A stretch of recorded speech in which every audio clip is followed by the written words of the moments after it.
बच्चों, आज हम क्लास 7 में संस्कृत की पुस्तक में द्वादश पाठ विद्याधनम को पढ़ेंगे।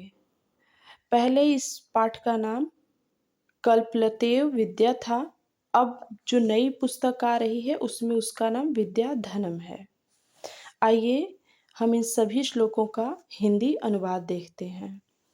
न चौरहार्यम न च राजहार्यम न भ्रातृभाज्यम न च भारकारी व्यय कृते वर्धत एव नित्यम विद्याधनम सर्वधनम प्रधानम। इसमें विद्या की विशेषता बताई गई है कि विद्या रूपी जो धन है उसे न तो चोर चुरा सकता है, न चोर हार्यम, न तो चोर उसे चुरा सकता है, और न राज्य हार्यम, न ही इसे कोई राजा छीन सकता है। न भ्रातृभाज्यम न च भारकारी, न भाई इसे बांट सकता है, यानी न तो ये भाई द्वारा बांटा जा सकता है और न ही विद्या भार को बढ़ाने वाली है। व्यय कृते वर्धित, जब हम इसे खर्च करते हैं तो विद्या बढ़ती है। एव नित्यम, जब हम इसे खर्च करते हैं तो विद्या धन क्या होता है, लगातार बढ़ता है। विद्या धनम सर्वधनम प्रधानम, विद्या रूपी जो धन है वो सभी धनों में प्रधान है। एक बार और हम इसका अनुवाद देखेंगे। विद्या रूपी धन चोरों के द्वारा चुराने योग्य नहीं है और न ही इसे राजा छीन सकता है। न भ्रातृभाज्यम, न इसे भाई बांट सकता है, और न च भारकारी, और न ही यह भार को बढ़ाने वाली है। व्यय कृते वर्धत एव नित्यम, यह हमेशा व्यय करने पर यानी खर्च करने पर बढ़ती है। विद्या धनम सर्वधनम प्रधानम, विद्या रूपी धन सभी धनों में प्रधान है।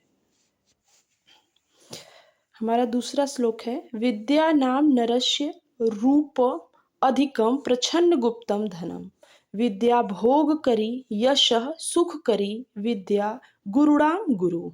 विद्या बंधुजनों विदेश गमने विद्या परा देवता। विद्या राजासु पूज्यते न ही विद्या न ही धनम विद्या विहीन पशु। विद्या नाम नरस्य रूपम अधिकम प्रछन्नम गुप्तम धनम, यानी विद्या मनुष्य का सौंदर्य बढ़ाती है। विद्या मनुष्य का क्या है, गुप्त धन है। प्रछन्न गुप्तम धनम यानी गुप्त धन है। यह मनुष्यों के सौंदर्य को, रूपम अधिकम यानी सौंदर्य को बढ़ाती है। कौन, विद्या, और यह मनुष्यों का गुप्त धन है। विद्या भोग करी, यह भोग करने वाली यानी सुख साधन उपलब्ध कराने वाली। यश यानी कीर्ति, सुख करी सुख देने वाली है। विद्या गुरुणाम गुरु, विद्या गुरुओं की भी क्या है, गुरु है। विद्या बंधुजनों विदेश गमने, विद्या विदेश जाने के समय, विदेश में रहने पर यह क्या है, बंधु के समान है। जब हम विदेश जाते हैं तो वो क्या होती है, हमारी बंधु के समान हमारे साथ जाती है। विद्या परा देवता, विद्या सभी देवताओं में परा यानी श्रेष्ठ है। विद्या राजासु पूज्यते, विद्या को राजाओं में पूजा जाता है। न ही धनम, यानी धन को राजाओं द्वारा पूजित नहीं किया जाता, नहीं पूजा जाता है। किसको पूजा जाता है, विद्या को पूजा जाता है। विद्या विहीन पशु, विद्या के बिना मनुष्य मनुष्य नहीं क्या है, पशु है। विद्या नाम नरस्य रूपम अधिकम प्रछन्नम गुप्तम धनम, विद्या जो है वो मनुष्यों का सौंदर्य बढ़ाती है। यह मनुष्य का गुप्त धन है।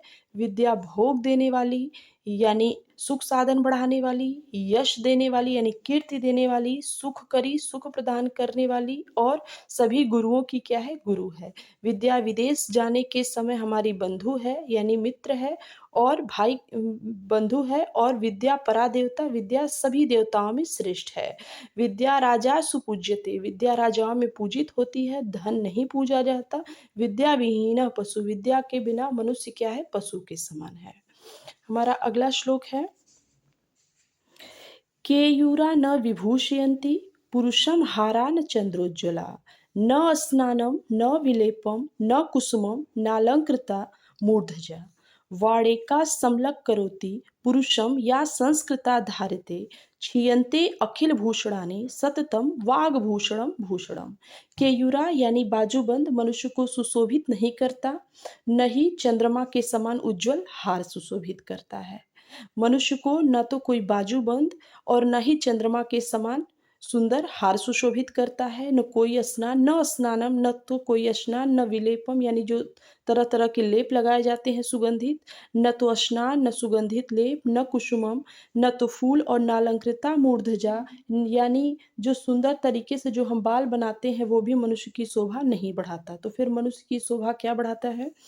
वाण एका समलं करोति पुरुषम या संस्कृता धारते, यानी बल्कि एक संस्कार युक्त वाणी ही मनुष्य का जो मनुष्य संस्कार युक्त वाणी धारण करते हैं उन्हीं का क्या है, उन्हीं की शोभा बढ़ती है। यानी हम कह सकते हैं कि एक संस्कार युक्त वाणी ही मनुष्य को सुशोभित करती है। क्षीयन्ते अखिल भूषणानि सततम वाग भूषणम भूषणम, यानी अन्य सभी आभूषण क्षीयन्ते यानी नष्ट हो जाते हैं, अखिल आभूषणानि सभी आभूषण नष्ट हो जाते हैं, सततम वाग भूषणम भूषणम, लेकिन जो वाणी रूपी आभूषण है वह कभी भी नष्ट नहीं होता है। तो ये तो 3 श्लोक आपकी पुस्तक में दिए हुए हैं, लेकिन जो आपकी नई पुस्तक है उसमें ये श्लोक नहीं दिया हुआ है, एक और श्लोक है, उसे हम देखते हैं। मैंने इसे यहाँ पे लिखा है, आप इसे अपनी पुस्तक में पढ़िएगा। विद्या नाम नरस्य कीर्तिर्तुला भाग्य क्षय चाश्रय, धेनु कामदुधा रतिश्च विरहे नेत्रम तृतीयम च सा, सत्कारायतनम कुलस्य महिमा रत्नैर्वीर्ण्या विभूषणम, तस्माद् अन्यमुपेक्ष्य सर्व विषयम विद्याधिकारम कुरु। यानी विद्या मनुष्य की क्या है? कीर्ति रुतुला भाग्य क्षय चाश्रय, यानी अपार कीर्ति है, अतुल कीर्ति है। और ये क्या है? भाग्य क्षय, यानी भाग्य के खत्म होने पर, यानी बुरे दिन आने पर विद्या क्या है? चाश्रय यानी आसरा है। विद्या जो है वो मनुष्य की अपार कीर्ति है और भाग्य के नष्ट होने पर मनुष्य का क्या है? सहारा है। धेनु काम दुधा रतिश्च, यह और क्या है? विद्या सभी इच्छाओं को पूरी करने वाली कामधेनु के समान है। और विरहे यानी वियोग में ये क्या है? प्रेम के समान है। नेत्रम तृतीयम चसा, और ये मनुष्य का क्या है? तीसरा नेत्र है। कौन? विद्या। सत्कारायतनम कुलस्य महिमा, यानी विद्या क्या है? सम्मान का केंद्र है।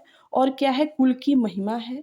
और क्या है? यह बिना रत्नों के भी आभूषण है। रत्न वीर्ण्य आभूषणम, यानी ये बिना रत्नों की भी आभूषण है।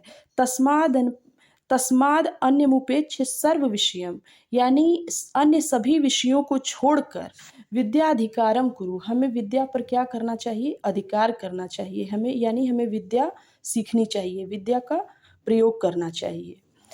इसको एक बार और देखते हैं। विद्या नाम नरस्य कीर्तिर्तुला भाग्य क्षय चाश्रय, यानी विद्या मनुष्य की अतुल यानी अपार कीर्ति है, बुरे दिनों का सहारा है। धेनु काम दुधा रतिश्च विरहे, यह बुरे दिन में क्या है? यह बुरे दिन का सहारा है। और विद्या सभी इच्छाओं को पूरी करने वाली कामदुधा है, यानी कामधेनु है। और यह वियोग के समय क्या है? रतिश्च विरहे, विरह के समय, वियोग के समय प्रेम है। और मनुष्य का क्या है? नेत्रम तृतीयम चसा, मनुष्य का तीसरा नेत्र है। विद्या क्या है? सम्मान का केंद्र है। सत्कारायतनम कुलस्य, यह कुल के सम्मान का केंद्र है। और रत्नय वीर्या विभूषणम, यह बिना रत्नों की आभूषण है।